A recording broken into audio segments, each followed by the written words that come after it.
नमस्कार प्रिय विद्यार्थियों। आज की कविता उषा, जिसके कवि हैं शमशेर बहादुर सिंह। शमशेर बहादुर सिंह आधुनिक कवि, प्रकृति के चितेरे कवियों में से एक हैं। और कविता का जो मूल विषय है प्रातःकालीन प्रकृति में पल पल का जो परिवर्तन हो रहा है, उस परिवर्तन का मनोहारी चित्रण है। इसमें विशेष क्या है, प्रकृति परिवर्तनशील है, इसको दर्शाया गया है। प्रातःकालीन सौंदर्य का मनोरम चित्रण है, नाटकीयता है, मानवीकरण, अनुप्रास, रूपक, उपमा आदि अलंकारों का प्रयोग है और भाषा में चित्रात्मकता है। एक चित्र सा हमारे सामने बन रहा है। ये कविता के ऐसे तथ्य हैं, ऐसे बिंदु हैं जो इसमें आएंगे। सामान्य सी कविता दिखाई दे रही है, लेकिन इसका मूल भाव है, सार है कि प्रकृति है वो पल पल परिवर्तित हो रही है और वह अपने आप में पूर्ण है। जब भी मनुष्य है अपने काम से थकान हो जाती है तो वह प्रकृति की गोद में जाता है। नदी नाले, झरने हैं, तालाब हैं, पोखर हैं, पेड़ों के पास में जाकर के बैठता है और अपनी थकान को दूर करता है।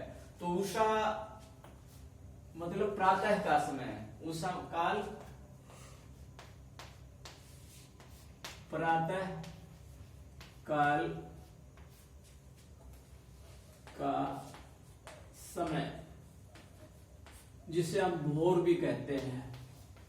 भोर का समय, प्रातः काल का समय, जब सूर्य उदय नहीं हो रहा है तो सूर्य उदय होने से पहले प्रकृति में क्या क्या परिवर्तन हो रहे हैं, क्या क्या बदलाव हैं, उन बदलावों को यहाँ कवि शमशेर बहादुर सिंह ने रखा है।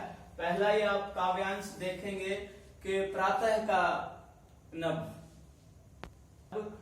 शंख जैसे नीले रंग का। प्रातः नभ माने आकाश, प्रातः भोर का नभ, भोर माने प्रातः काल, अर्थात जब सूर्य उदय नहीं हो रहा है होता है, उसको भोर का नभ बोलते हैं। तो उस समय का जो नभ है, आकाश है, गगन है, वो कैसा है, नीले रंग का है, अर्थात एकदम स्वच्छ निर्मल गगन है, वो दिखाई दे रहा होता है जब सूर्य उदय नहीं हो रहा होता है। और उसकी तुलना कहां से की है, उपमा अलंकार है यहाँ पर। उपमा क्या है, शंख जैसा।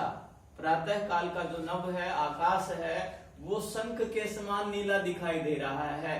ये पहला पल है, पहला परिवर्तन है। जो ही इसके बाद में शमशेर बहादुर हैं, आगे चलते हैं कि प्रातः काल के नभ के बाद में वो आगे चलते हैं तो उसमें प्रातः काल नभ है वो नीला है, शंख के समान लग रहा है। दूसरा क्या कहा कि उसकी जो प्रातः काल का जो समय है उसमें एक काल का जो नभ है उसमें एक नमी आई हुई है। उस नमी को देखते हुए अगला जो चित्र बन रहा है कवि के सामने, वो बन रहा है, ऐसा लग रहा है प्रातः काल का जो नभ है, आकाश है, जैसे कि किसी ने राख से लिपा हुआ चौका है। जैसे राख से कोई हम लिपते हैं, पुराने समय में ऐसे घरों को लिपा जाता था, लिपाई की जाती थी, कच्चे मकान होते थे तो उनको लीप दिया जाता था। तो प्रातः काल का जो नभ है, आकाश, वो ऐसा दिखाई दे रहा है जैसे राख से लिपा हुआ चौका। ये अगला परिवर्तन है। जो ही वो है आगे बढ़े, पहले दो परिवर्तन पहले काव्यांश में कवि ने दर्शाए हैं कि जो आकाश है वो नीले संग जैसा दिखाई दे रहा है, राख के लिपे हुए चौके के समान दिखाई दे रहा है। प्रातः काल की जो ओस है, ओस की बूंदों से उसमें नमी है, वो स्पष्ट रूप से दिखाई दे रही है। अगला परिवर्तन इसमें क्या दिखाई दे रहा है, अगले परिवर्तन में दिखाई दिया कि उसमें ऐसा लग रहा है जैसे कि काली सिल्क पर, काली सिल्क किसको माना है, आकाश को माना है। काली सिल्क पर किसी ने लाल खड़िया मल दी हो, लाल खड़िया, लाल मिट्टी, ऐसा लग रहा है कि किसी ने लाल खड़िया मिट्टी मल दी हो, उसके ऊपर चिपका दी है, उस पर इस प्रकार से उसको मिट्टी से परिपूर्ण कर दिया है। अर्थात जो ही सूर्य उदय नहीं हुआ है लेकिन उसकी लालिमा है, उसकी रश्मियां हैं, उसकी किरणें हैं, आकाश में दिखाई दे रही है। तो आकाश को एक काले सिल पत्थर के समान माना है। दूसरी उपमा क्या दिया है, दूसरा चित्र कवि ने यहाँ प्रस्तुत किया है, ऐसे लग रही है जैसे बच्चे ने स्लेट के ऊपर लाल खड़िया मिट्टी मल दी हो। जैसे बच्चा है उसके पास जो स्लेट है, स्लेट किसका प्रतीक है, आकाश का प्रतीक है, और जो लाल खड़िया मिट्टी हो किसका प्रतीक है कि सूर्य की जो रश्मियां हैं, सूर्य की जो किरणें हैं आकाश में अभमंडित हो रही हैं, वो निकल रही है, उनका प्रतीक है।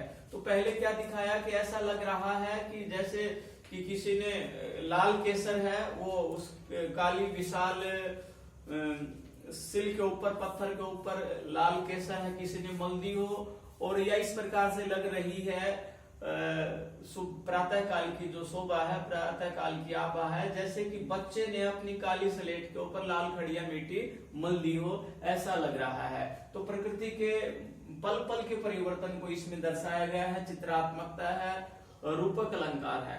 और आप देखेंगे अंत में कवि क्या कहते हैं कि और प्रातः काल का जादू है वो आगे बढ़ता है, और उसमें क्या है कि ऐसा लग रहा है प्रातः काल की जो निर्मलता को देख करके ऐसा लग रहा है कि नील वर्ण की जो गौर वर्ण की जो युवती है, युवती किसके लिए प्रयोग किया है, उषा के लिए गौर वर्ण की युवती का प्रयोग किया है।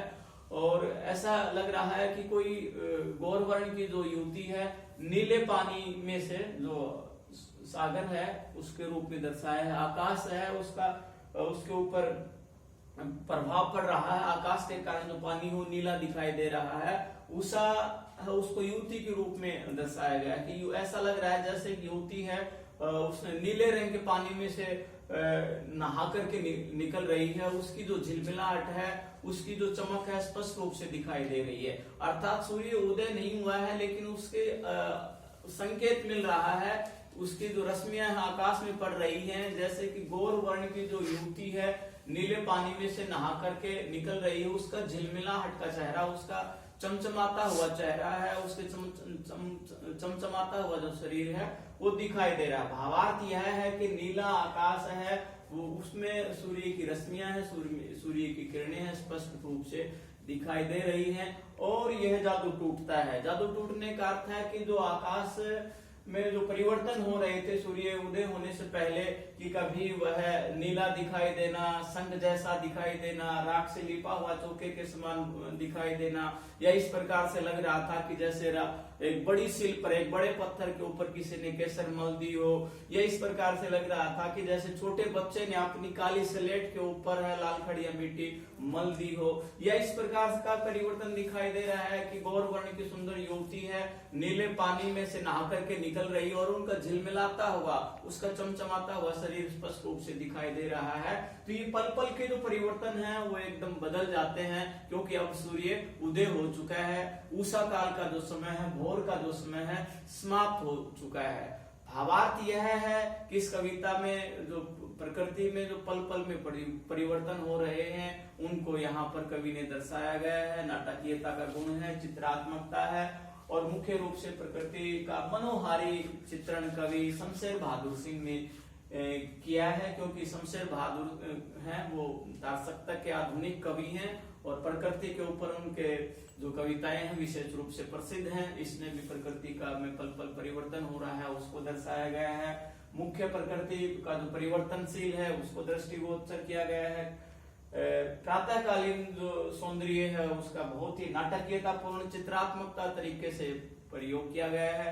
संपूर्ण कविता में मानवीकरण अलंकार है, अनुप्रास अलंकार है, रूपक अलंकार है, नाटकीयता का गुण विद्यमान है, और एक प्रवाहमयी सहज सरल भाषा का इसमें प्रयोग किया है। तो ये कविता थी उषा कविता।